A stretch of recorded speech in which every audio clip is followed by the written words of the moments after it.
Romanos capítulo 1, versículo 8. Dice Pablo: en primer lugar doy gracias a mi Dios por medio de Jesucristo por todos vosotros, porque por todo el mundo se habla de vuestra fe.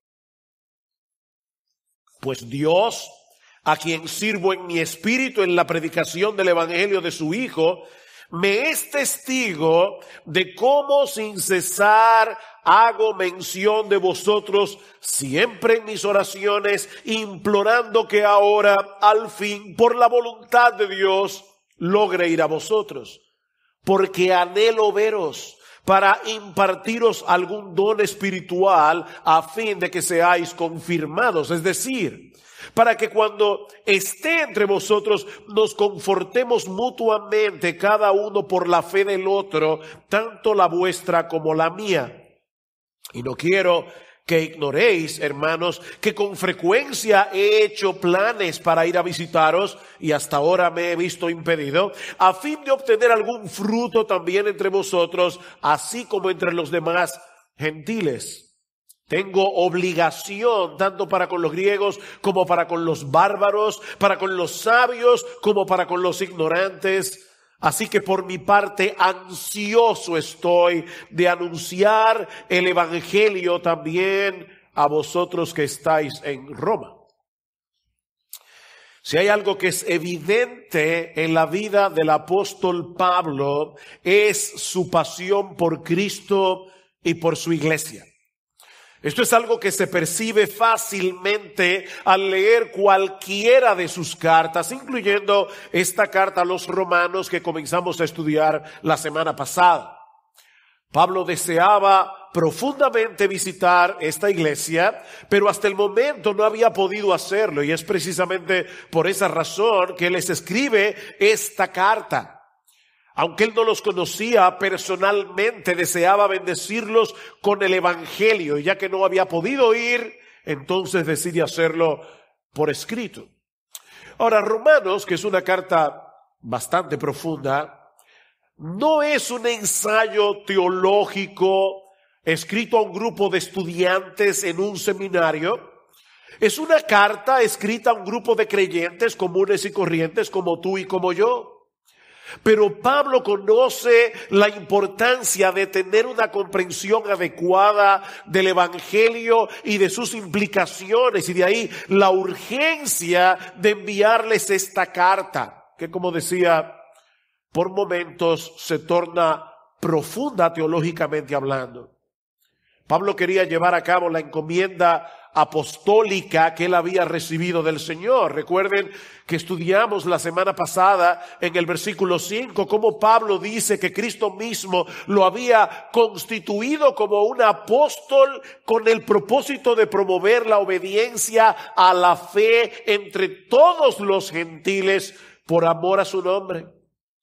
Pablo anhelaba ver a hombres y mujeres de todas las naciones, los gentiles, con este tipo de fe que produce obediencia, y todo eso para que el nombre de Cristo pudiera ser exaltado, pudiera ser magnificado en medio de ellos. Este hombre que había sido un perseguidor de la iglesia, este hombre que odiaba a Cristo con todo su corazón, había sido convertido, había sido transformado, y ahora Pablo amaba a Cristo con tal pasión que él quería que Cristo fuera conocido, amado, servido, glorificado, alabado, exaltado en todas las naciones. Esa era la pasión que consumía y controlaba el corazón del apóstol Pablo, y esa pasión por Cristo producía al mismo tiempo un deseo genuino y profundo de bendecir a la iglesia por la que Cristo murió, como vamos a ver en este pasaje. Una cosa no puede ser divorciada de la otra. Aquellos que aman a Cristo con pasión, que de verdad aman a Cristo con pasión, aman apasionadamente la iglesia por la que Él murió.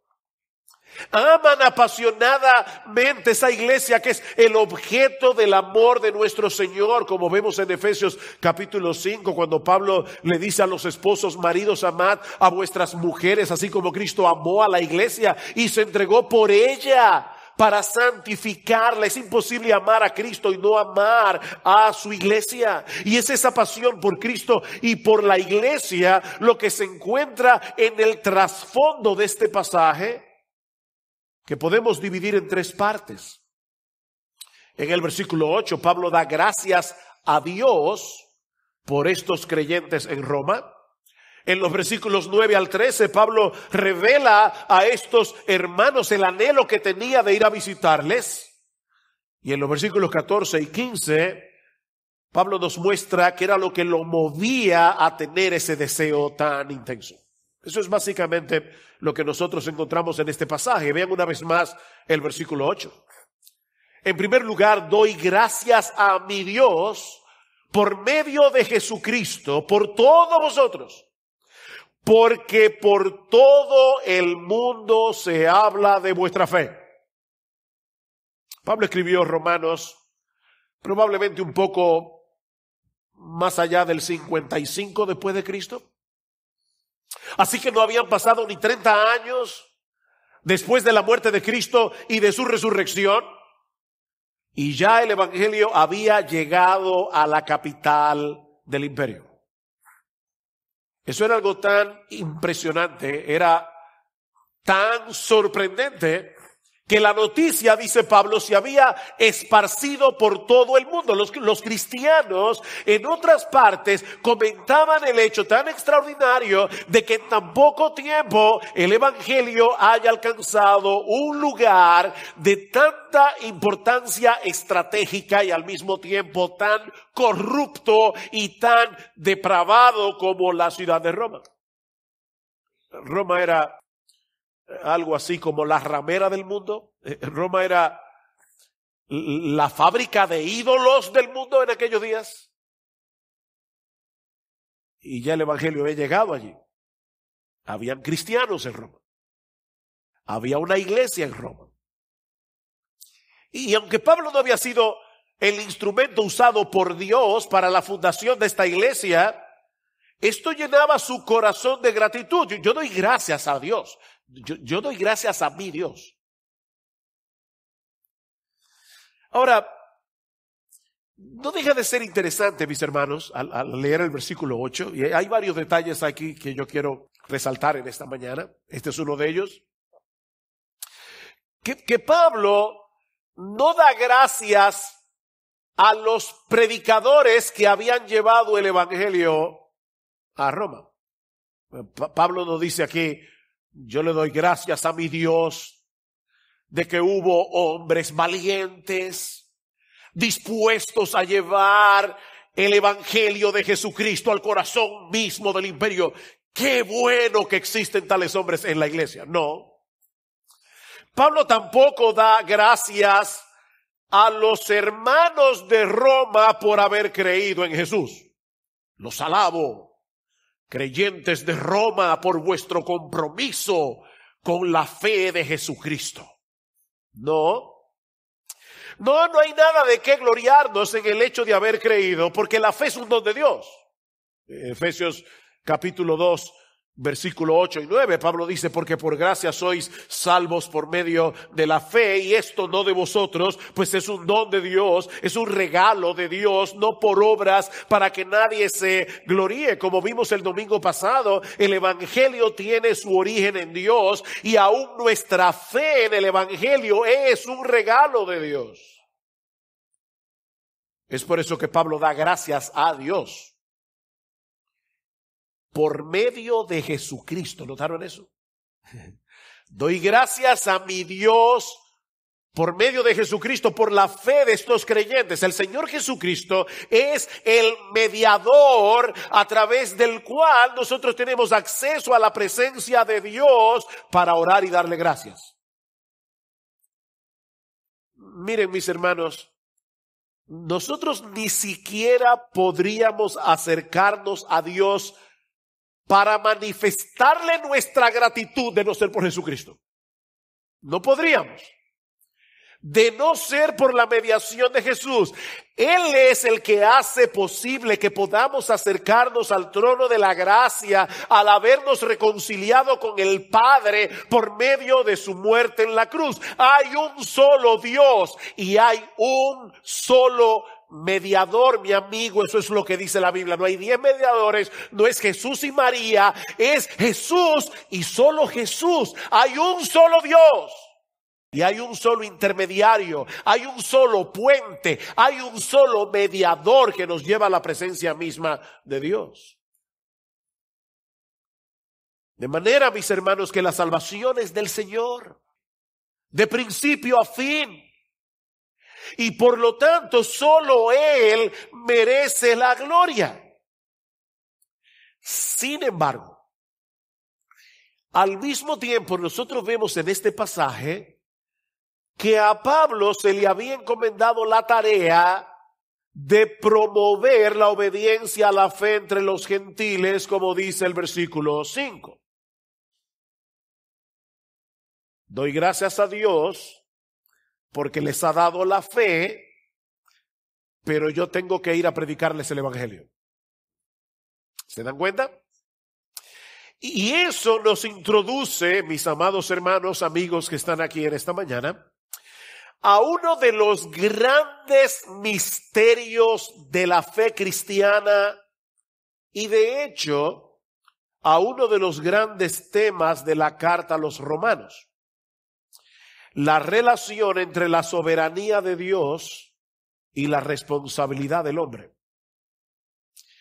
Es Dios el que da la gracia de la fe y del arrepentimiento, pero es el hombre el que se arrepiente y cree. Nosotros no somos títeres de Dios, nosotros no somos robots preprogramados para creer. Nosotros, en un acto libre de nuestra voluntad, en un momento dado, nos arrepentimos de nuestros pecados y creímos en el Señor. Porque el Dios soberano había determinado desde antes de la fundación del mundo que nos íbamos a arrepentir y creer. Y Cristo en la cruz del Calvario compró para nosotros arrepentimiento y fe. Pero no solo eso.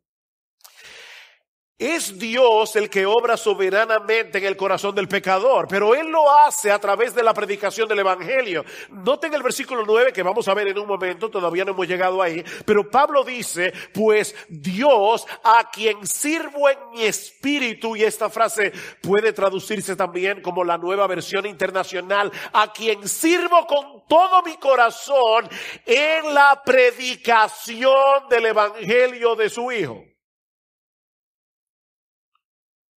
Dios es el que obra, pero Él obra a través de medios.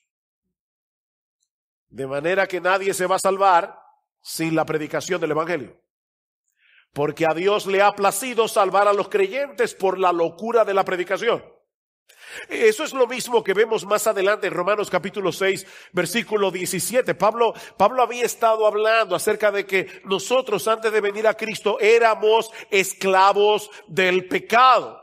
Pero gracias a Dios, otra vez, que aunque erais esclavos del pecado, habéis obedecido de corazón a aquella forma de doctrina a la cual fuisteis entregados. ¿Se dan cuenta? Hubo una forma de doctrina, hubo una doctrina en la que ellos creyeron y alguien les llevó esa doctrina. Alguien les predicó estas doctrinas preciosas del Evangelio.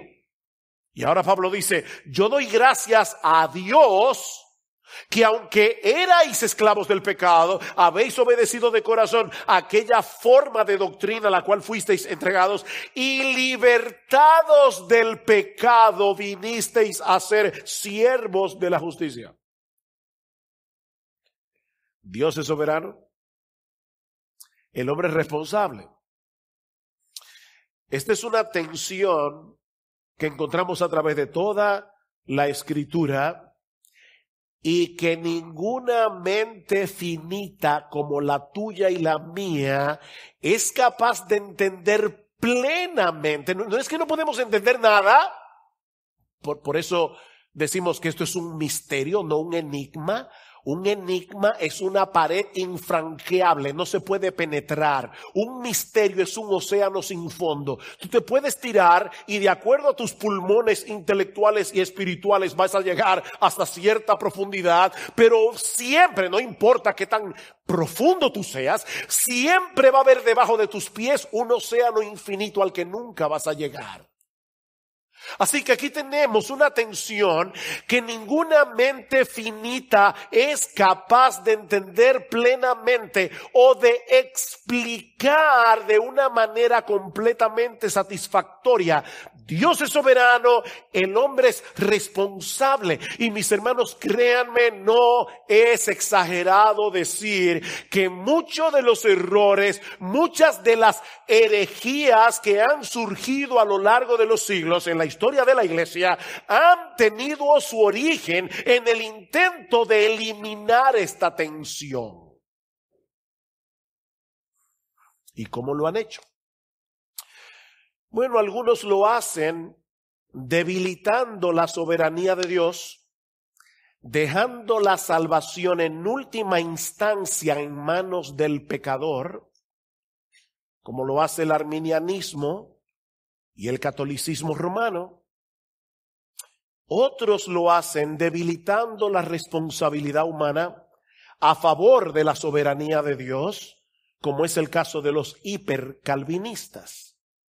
Pero lo cierto es, mis amados hermanos, que la Biblia da por sentado estos dos lados de la moneda actuando en el mismo evento, no al mismo tiempo. La soberanía de Dios siempre va primero, porque es la soberanía de Dios, pero siempre actuando en el mismo evento, como vemos claramente en la siguiente sección de la carta, versículo 9. Pues Dios, a quien sirvo en mi espíritu en la predicación del evangelio de su Hijo, me es testigo de cómo sin cesar hago mención de vosotros siempre en mis oraciones, implorando que ahora al fin por la voluntad de Dios logre ir a vosotros. Pablo pone a Dios de testigo de que sin cesar él oraba por estos hermanos y que él le pedía a Dios en oración: por favor, Señor, en tu santa y perfecta voluntad, concédeme el anhelo de mi corazón, déjame ir a Roma. Déjame ir a Roma. Pablo quería ir a Roma, vean el versículo 11, porque anhelo veros. Versículo 13, no quiero que ignoréis, hermanos, que con frecuencia he hecho planes para ir a visitarlos. Versículo 15, así que por mi parte ansioso estoy de anunciarles el evangelio. ¿Ven el punto? Pablo quería ir a Roma y él le oraba a Dios: por favor, Señor, déjame ir a Roma. Pero al mismo tiempo, él se sentaba a planificar cómo llevar a cabo este proyecto. ¿Ven el versículo 13? Otra vez, no quiero que ignoréis, hermanos, que con frecuencia he hecho planes para ir a vosotros, a visitarlos, y hasta ahora me he visto impedido a fin de obtener algún fruto también entre vosotros, así como entre los demás gentiles. Tal parece que la razón por la que Pablo se había visto impedido de llegar a Roma era que él no había completado su obra evangelizadora en Grecia y en sus alrededores. Más adelante en Romanos capítulo 15, versículo 19, Pablo dice que desde Jerusalén y por los alrededores hasta el Ilírico he predicado en toda su plenitud el evangelio de Cristo. Pero ahora escuchen lo que sigue diciendo: por esta razón muchas veces me he visto impedido de ir a vosotros. ¿Ven?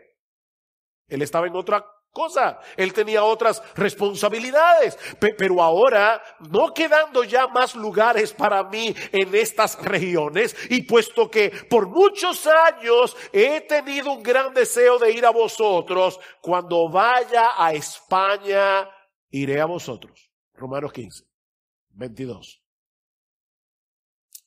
Pablo tenía años deseando ir a Roma. Y se lo había pedido a Dios en oración una y otra vez. Pero al mismo tiempo, él se sentaba a planificar el viaje.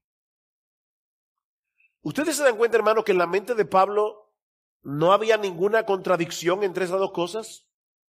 Entre su determinación de llegar a Roma y su confianza en la soberana voluntad de Dios. Él hacía planes y oraba. Oraba y hacía planes.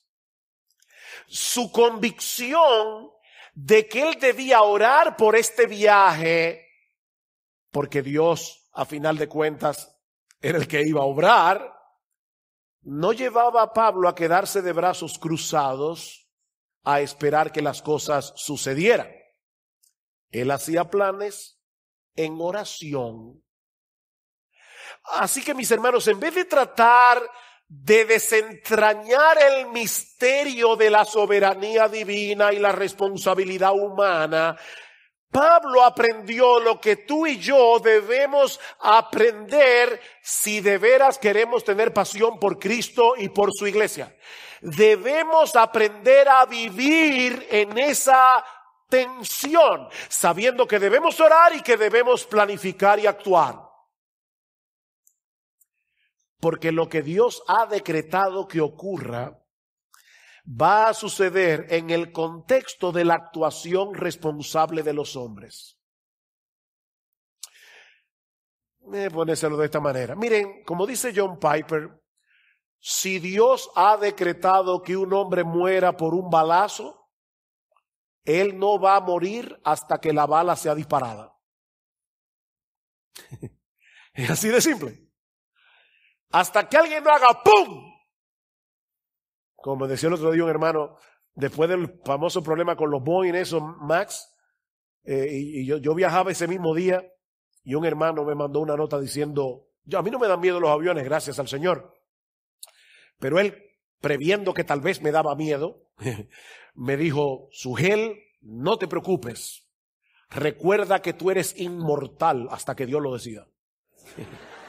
¿Está bien? Qué bueno saber eso.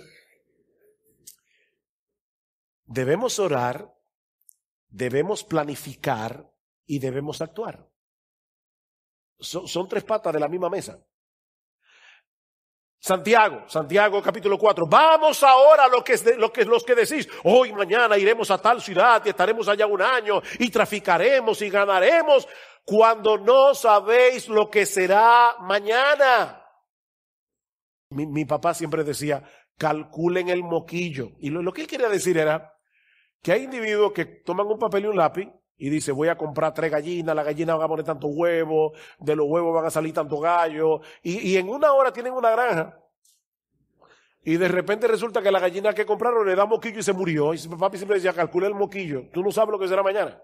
Y eso es lo que está diciendo en Santiago, en palabras menos teológicas, está diciendo, calcula el moquillo. Tú no sabes lo que será mañana, porque ¿qué es vuestra vida? Ciertamente es neblina que se aparece por un poco de tiempo y luego se desvanece. En lugar de lo cual deberíais decir, si el Señor quiere, viviremos y haremos esto o aquello, dice Santiago. Hay un esto y un aquello que yo debo planificar y que yo debo llevar a cabo.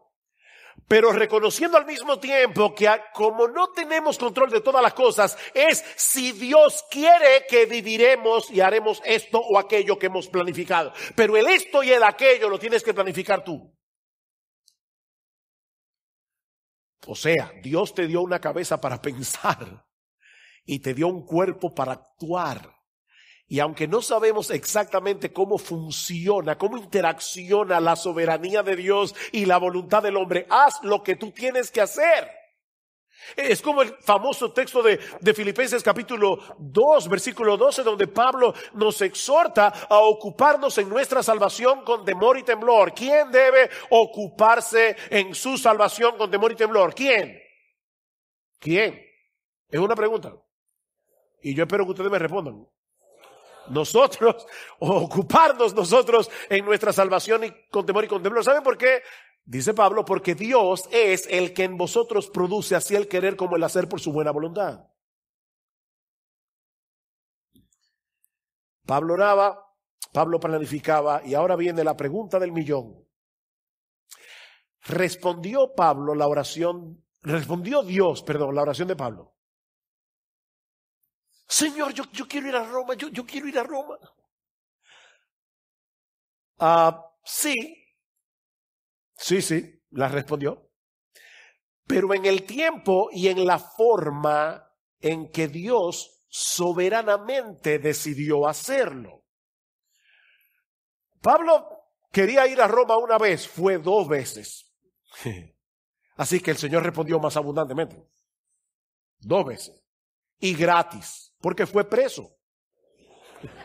O sea, él le decía, Señor, yo quiero ir a Roma. Dios le dijo, mire, yo te voy a llevar. En su momento lo llevó 2 veces preso con guardaespaldas, pagados por el imperio, custodiado. Yo me imagino que Pablo nunca pensó que Dios iba a responder su oración de esa manera. Pero él sabía lo que tú y yo tenemos que saber, y es que Dios es más sabio que tú y que yo. Tú ora, deja que Dios responda como Él quiera y cuando Él quiera. Porque, mis hermanos, ¿qué habría sucedido? Escuchen esta pregunta importante. ¿Qué habría sucedido si Dios hubiera respondido la oración de Pablo tan pronto la hizo la primera vez? ¿Saben qué hubiera sucedido? Que no tendríamos la carta a los romanos. La razón por la que Pablo tuvo que escribir la carta a los romanos es porque Dios se dilató en responder su oración. Así que hoy estamos estudiando la carta a los romanos porque Dios no quiso responderle a Pablo su oración inmediatamente. ¡Qué bendición! ¡Qué bueno que Dios no le dijo que sí a Pablo de una vez! Porque de lo contrario no tendríamos esta bendición en nuestras manos. ¿Ustedes se dan cuenta? Mi hermano querido, tú que estás orando por algo que no ha llegado, tranquilo, sigue orando, pero sigue esperando en la buena voluntad de Dios. De manera que al pedirle algo a Dios en oración debemos esperar con mansedumbre, humildad, que Él responda en su tiempo y a su manera. ¿Saben que orar es una aventura? Es una aventura porque uno nunca sabe la forma tan creativa en la que Dios va a responder nuestra oración. Pero no dejes de orar. Porque la Biblia dice en Santiago capítulo 4 versículo 2 que no tenemos lo que deseamos porque no pedimos. En la soberanía de Dios, Él ha decretado hacer lo que Él va a hacer a través de nuestras oraciones. Pastor, yo no entiendo. No hay problema, yo tampoco. Pero obedece. Que Dios dice en su palabra, tú no tienes lo que quieres porque no lo pides. Así de sencillo. Pero tampoco dejes de planificar y de actuar, porque la Biblia también dice, en Proverbios capítulo 20, versículo 18, que los proyectos con consejo se preparan y con dirección sabia se hace la guerra. Y en Proverbios capítulo 13, versículo 4, dice que los perezosos desean muchas cosas, pero no alcanzan nada. Yo quisiera hacer esto y lo otro y lo de más allá. El perezoso no ha perdido la capacidad de desear cosas. Y hay proyectos, pero no logra nada. Porque es un perezoso. Ahora, ¿qué era lo que Pablo quería hacer en Roma? Esa es otra pregunta. ¿Por qué esa insistencia en ir a Roma? Pastor, ¿para ver el Coliseo? No. De hecho, el Coliseo ni existía. El Coliseo lo comenzaron a construir en el año 71 después de Cristo por Vespasiano. O sea, ya Pablo estaba muerto cuando empezaron a construir el Coliseo romano. No era para visitar el Coliseo. No era por las razones por las que muchos turistas quisiéramos ir a Roma en el día de hoy. Versículo 11. Porque anhelo veros para impartiros algún don espiritual a fin de que seáis confirmados, fortalecidos en vuestra fe. Es decir, para que cuando esté entre vosotros nos confortemos mutuamente cada uno por la fe del otro, tanto la vuestra como la mía. Y no quiero que ignoréis, hermanos, que con frecuencia he hecho planes para ir a visitarlos y hasta ahora me he visto impedido, a fin de obtener algún fruto también entre vosotros, así como entre los demás gentiles. Hay tres propósitos en la mente de Pablo. Fortalecerlos en su fe a través del uso de los dones que el Señor le había dado, versículo 11, ser mutuamente confortados en la comunión cristiana, versículo 12, y cosechar algún fruto de salvación a través de la predicación del Evangelio, versículo 13. Ahora, no olviden que Pablo no conocía a la mayoría de estos creyentes. El afán de ir a visitarlos no es porque eran amigos íntimos, es simplemente porque eran sus hermanos en la fe. Pablo anhelaba bendecir al pueblo de Dios con los dones que el Señor le había dado. Y aunque él era un apóstol de Jesucristo, ¿sabes qué, mi amado hermano de Iglesia Bíblica del Señor Jesucristo? Ese es el sentir que debería tener todo cristiano. Todo cristiano. Déjame hacerte una pregunta. Y por favor, sé honesto en tu propia conciencia. Hoy en la mañana, tú te estabas preparando para venir a la iglesia. ¿Te pasó por la cabeza la idea de que tal vez hay alguien en este cuerpo local de creyentes que necesita de ti? De tal manera que tú le dijiste, Señor, voy a la iglesia y no voy únicamente a oír tu palabra, yo voy también a bendecir a otro porque soy parte de un cuerpo. Por favor, Señor, muéstrame en qué manera yo puedo bendecir a mis hermanos. Porque en Hebreos capítulo 10, versículo 23 en adelante, dice que esa es una de las razones por la que no debemos dejar de congregarnos, como algunos tienen por costumbre, para poder exhortarnos mutuamente, dice el autor de la carta a los Hebreos. Pablo no conocía a estos creyentes, pero él quería bendecirlos. ¿Saben cuál es mi trabajo aquí en la mañana? Mi trabajo es equiparte a ti para que tú hagas la obra del ministerio. ¿No es eso lo que dice Pablo en Efesios capítulo 4, versículo 11? Y el mismo Cristo os dio que algunos sean pastores maestros a fin de equipar a los santos para la obra del ministerio. Todos los santos hacen la obra del ministerio. Nosotros deberíamos anhelar ver a otros creyentes fortalecidos, ver a otros creyentes creciendo en su fe y dando fruto, aunque no sean amigos cercanos.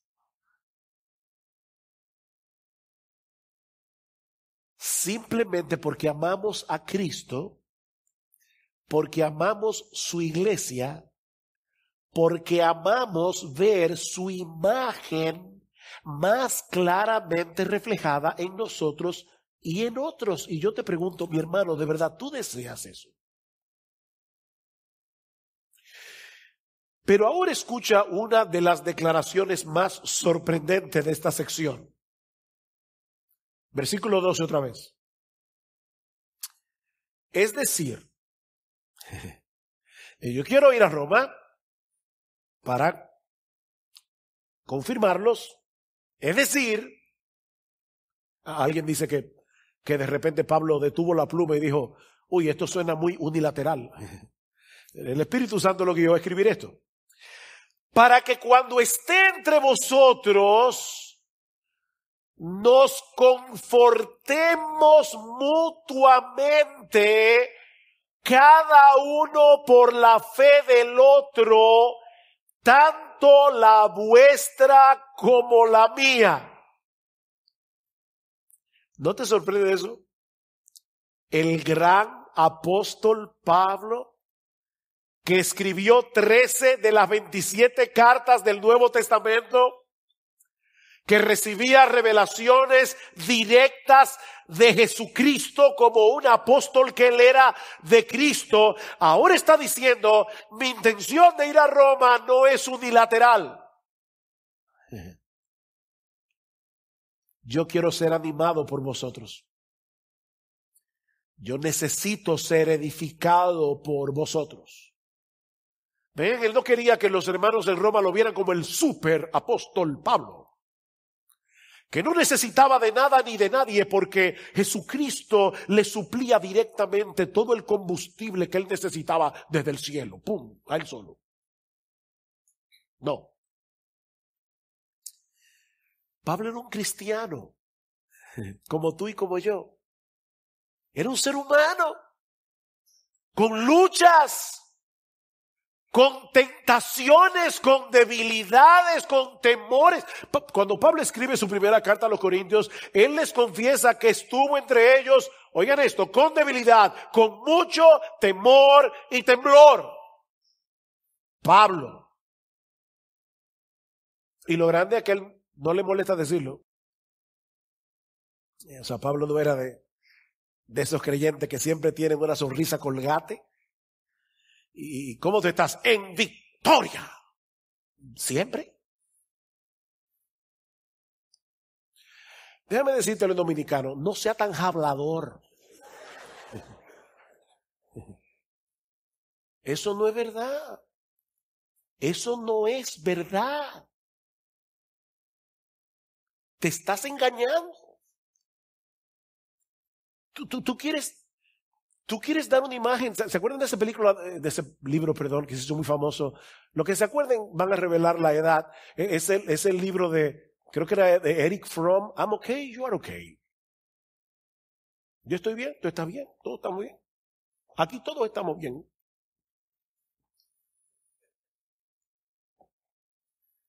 Miren, mis hermanos, no pongan a los pastores en la lista de los superhéroes de Marvel.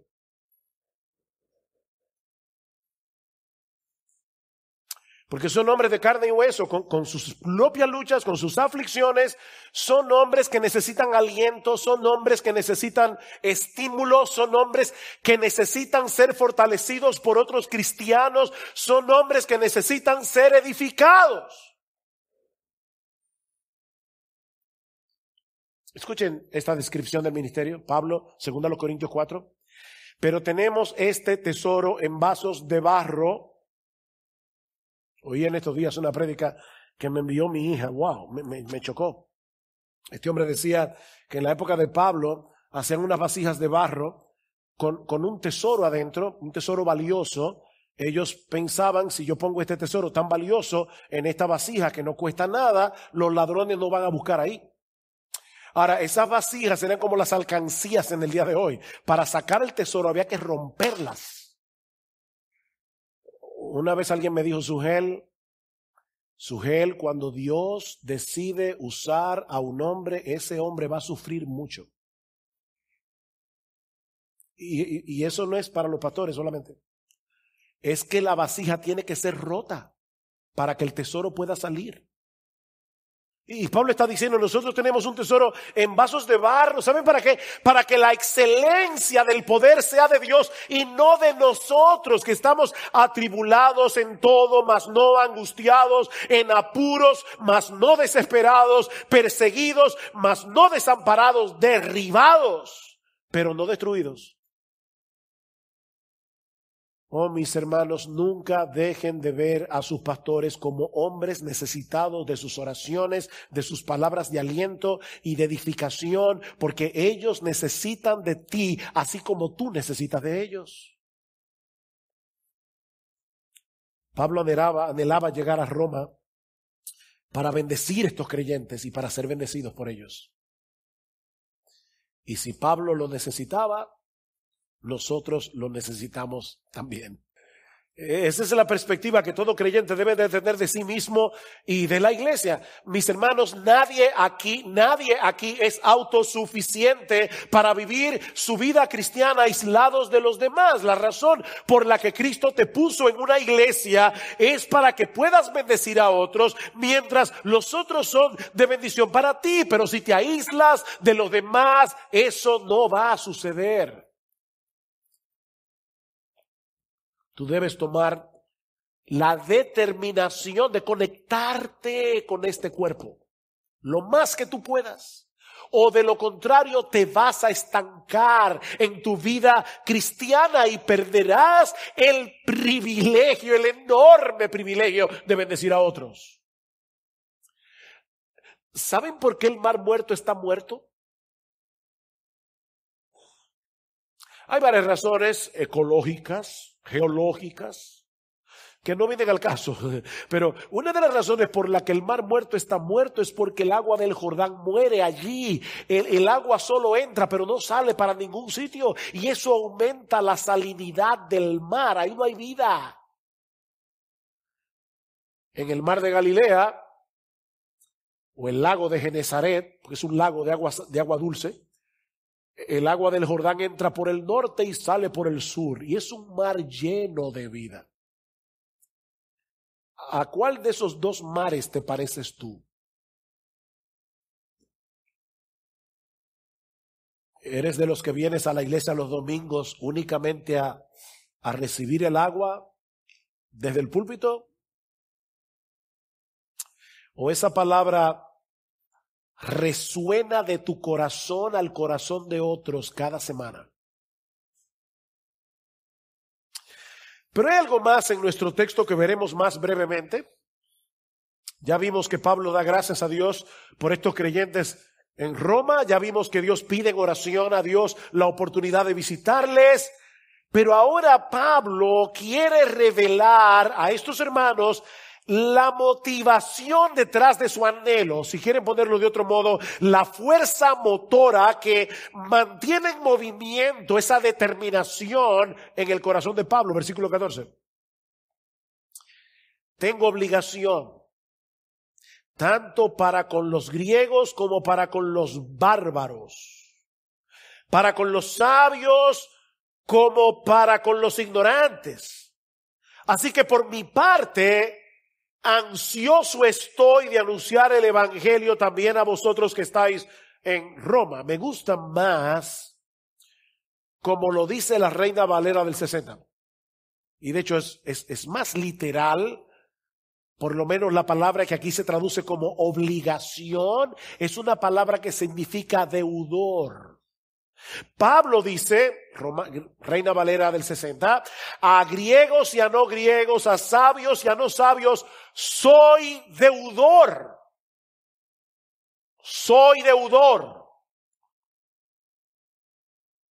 El mismo Pablo que va a escribir más adelante en el capítulo 13 de Romanos, no debáis a nadie nada, sino el amaros unos a otros. Ahora les dice a estos creyentes de Roma, yo tengo una deuda en lo que respecta al evangelio. Pablo les escribe a los corintios y les dice, me es impuesta necesidad predicar el evangelio. Él tenía un sentido de obligación. Alguien va a decir, bueno, pastor, claro, él era un apóstol. Y es verdad, Pablo era un apóstol. Y esa era una de las razones por la que Pablo sentía obligación de predicar el evangelio. Pero ¿qué detiene mí? Tú y yo no somos apóstoles. Y la mayoría de ustedes no son pastores. ¿Podemos nosotros identificarnos con estas palabras de Pablo? Y poder decir como él, yo soy deudor, yo debo el evangelio. Observa algo importante aquí. Muy importante. Muy importante. Mis hermanos, ¿de quién era deudor Pablo? Pablo dice, yo soy deudor. ¿Deudor de quién? ¿Se sentía Pablo que él era un deudor de Dios? No. No, porque el evangelio es un don de gracia. Ve, en el versículo 5 Pablo dice, por medio de quien hemos recibido la gracia y el apostolado para promover la obediencia a la fe. Y más adelante va a decir que la salvación es por fe y para fe, como está escrito, mas el justo por la fe vivirá. La salvación es por gracia. Y la gracia es un don que Dios nos da gratuitamente. Nosotros teníamos una deuda con Dios por causa de nuestros pecados. Pero esa deuda fue cancelada. Esa deuda fue pagada hasta el último centavo por nuestro Señor Jesucristo. Así que la gracia no nos hace deudores de Dios, porque de lo contrario ya no sería gracia. No, Pablo era deudor de los griegos y de los bárbaros. Los bárbaros era como los griegos veían a todo el mundo, porque ellos se veían como superiores. Y por eso se inventaron la palabra bárbaro, que en griego suena igual que en español, bárbaro. Es como una gente que habla mucho disparate. Es una palabra onomatopéyica. ¿Se entendió, verdad? No. Las palabras onomatopéyicas suenan como lo que significan. Bárbaros. Suena, ¿verdad? Bárbaro, ¿verdad? Pero eso es lo que significa la palabra. Y Pablo dice, yo me siento deudor de todo el mundo, de los griegos sofisticados, que amaban la filosofía, y de los bárbaros. Yo me siento deudor de los sabios, los médicos, los arquitectos, la gente rica, la gente de una clase social alta, y también me siento deudor de los analfabetos. Yo me siento deudor, yo soy deudor. ¿De qué me siento? Es que yo soy deudor. Pablo, ¿y cuándo tú adquiriste esa deuda? Bueno, el punto es este, mis hermanos. Ningún ser humano califica para ser merecedor de la gracia porque es por gracia. Y por lo tanto, cuando Dios te hace partícipe de su gracia, al mismo tiempo te hace deudor del resto de los pecadores que necesitan la misma gracia que tú. Porque todos están en la misma condición. Cuando tú te ves a ti mismo como un miserable pecador que solo merece la condenación del infierno y llegas a entender que Dios te miró con ojos de misericordia, tuvo compasión de ti por ninguna razón que no fuera su pura gracia, ¿acaso no debería eso moverte a ti a dar de gracia lo que de gracia recibiste, como dice Jesús en Mateo capítulo 10, versículo 8? Dad de gracia lo que recibisteis de gracia, o como dice otra versión, den gratuitamente lo que recibieron gratuitamente. Pero si ahora porque tú eres cristiano te sientes superior a los demás, estos impíos. Oh, ¿y tú qué eras? O sea, de verdad ahora tú estás allí parado en tu pedestal viendo a los pobres pecadores que van caminando. ¿Tú te sientes así? ¿Tú no entiendes la gracia entonces? ¿Tú no has entendido el evangelio? ¿Tú no has entendido nada? Si tú te guardas esa gracia para ti solo, sabiendo que hay otros a tu lado tan necesitados de esa gracia como lo estabas tú cuando estabas perdido y camino a una condenación eterna, ahora tú conoces el mensaje de salvación, ahora tú sabes que hay salvación en Cristo, ahora tú sabes que hay perdón en Cristo para todo aquel que cree, ahora tú sabes que Dios ofrece en el evangelio vida eterna hasta el peor de los pecadores.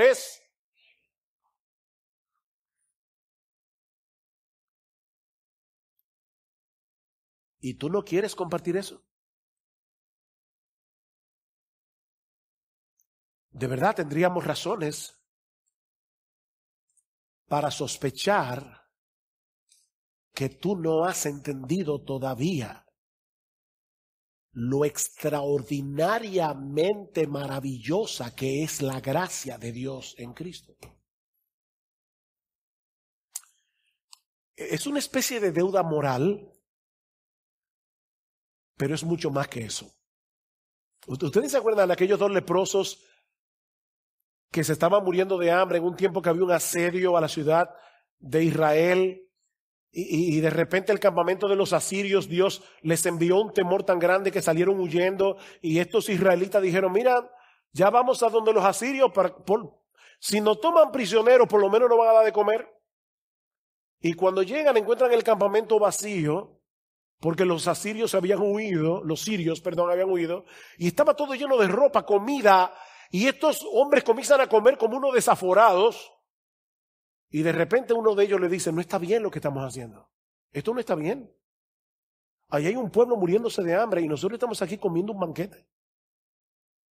Oh, mis hermanos, allá afuera hay un mundo muriéndose en sus pecados. Y nosotros estamos aquí tranquilamente en aire acondicionado recibiendo un banquete cada domingo del Evangelio de Jesucristo. Es una deuda moral, pero es más que eso. Es más que eso. La gracia de Dios nos hace deudores, no a Dios, recuerden, a los que necesitan la misma gracia que tú. Esa gracia nos hace deudores, pero con una deuda que no es una imposición legalista, es una deuda de asombro, de gozo y de gratitud. Cuando los discípulos fueron amenazados para que no siguieran hablando más en el nombre de Cristo, ¿saben lo que ellos dijeron? No podemos dejar de decir lo que hemos visto y oído. No podemos. Si nos quieren matar, como hicieron con esos creyentes en Sri Lanka, en la mañana de hoy, que nos maten. Que no podemos. El Hijo de Dios se hizo hombre para obedecer perfectamente la ley de Dios en nuestro lugar. Luego fue a la cruz a pagar nuestra deuda con la justicia del Padre. Por causa de Él, todos nuestros pecados han sido perdonados. Él nos ha librado de la condenación del infierno. Él nos ha dado gratuitamente por gracia el don de la vida eterna. Y ahora ustedes pretenden que no digamos nada.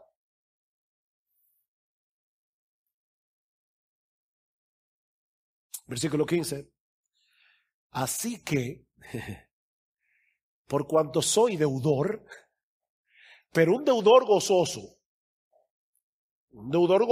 el que tiene deuda no puede dormir, porque está aplastado por la deuda. No es ese tipo de deuda, esta es una deuda gozosa.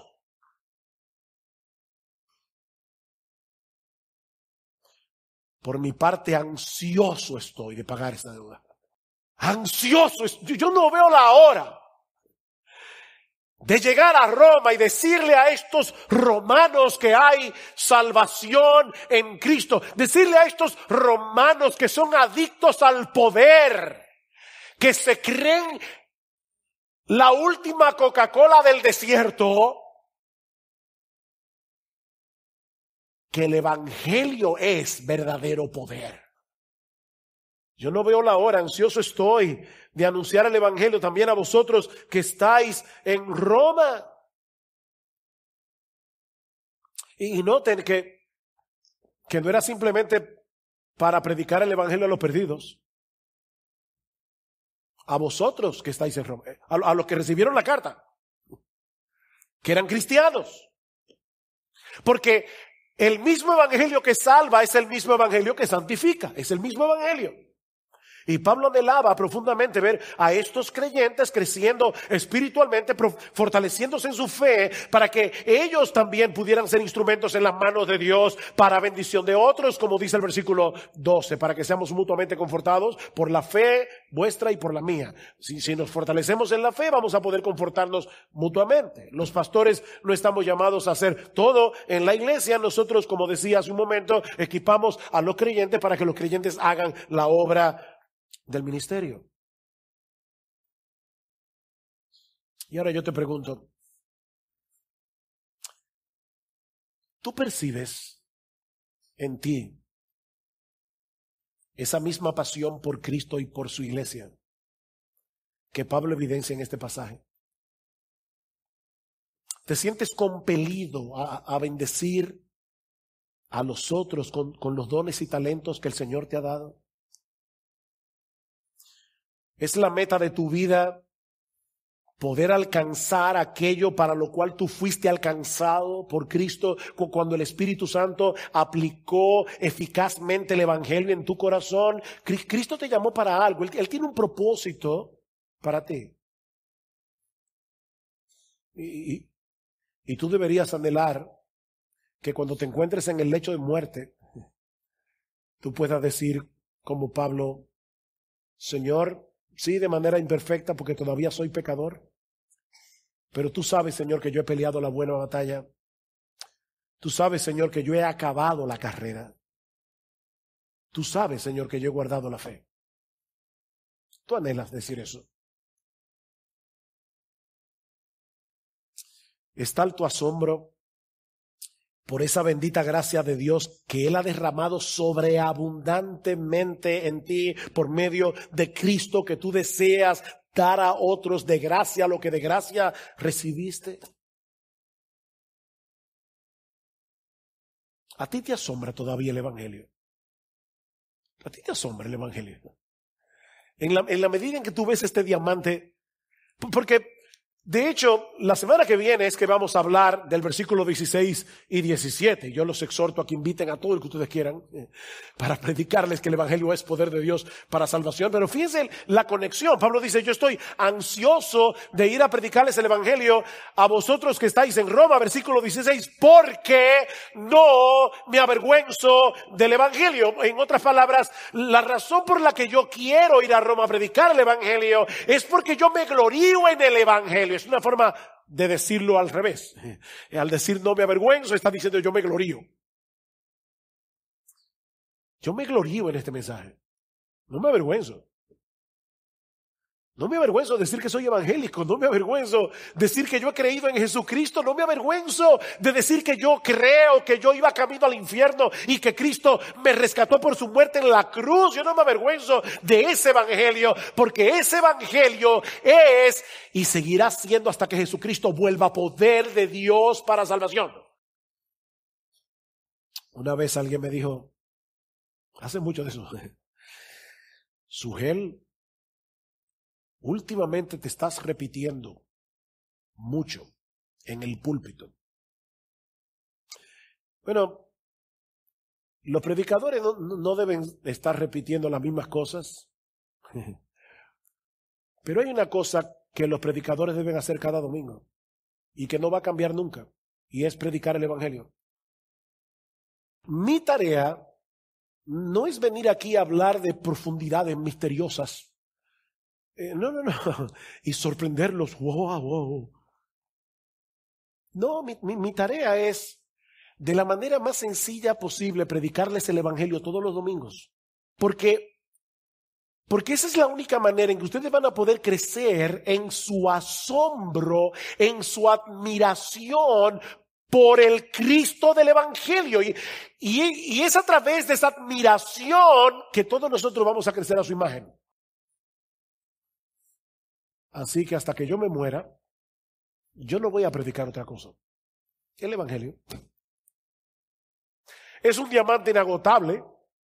Nunca vamos a decir, wow, ya lo entendí, ya lo vi. No, lo seguiremos viendo.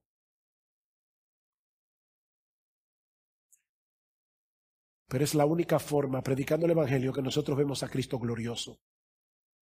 Y cuando vemos a Cristo glorioso, somos transformados de gloria en gloria en la misma imagen, como por el Espíritu del Señor. Y si tú estás aquí sin Cristo en esta mañana, mi amigo, el anhelo de nuestro corazón es que tú también seas alcanzado con esa bendita gracia en esta misma hora. De tal manera que tú vengas a Cristo en arrepentimiento y fe, ahora pidiéndole que tenga misericordia de ti. Mi amigo, las puertas de la salvación todavía están abiertas de par en par para todo el que se acoja por la fe a la gracia de Dios en Cristo. No desprecies ese regalo que Dios te está ofreciendo hoy en el Evangelio. ¿Sabes por qué? Porque nadie puede saber con certeza cuándo será la última vez que ese regalo le será ofrecido. El tiempo es ahora, mi amigo, no mañana. Es ahora, porque mañana puede ser muy tarde para ti.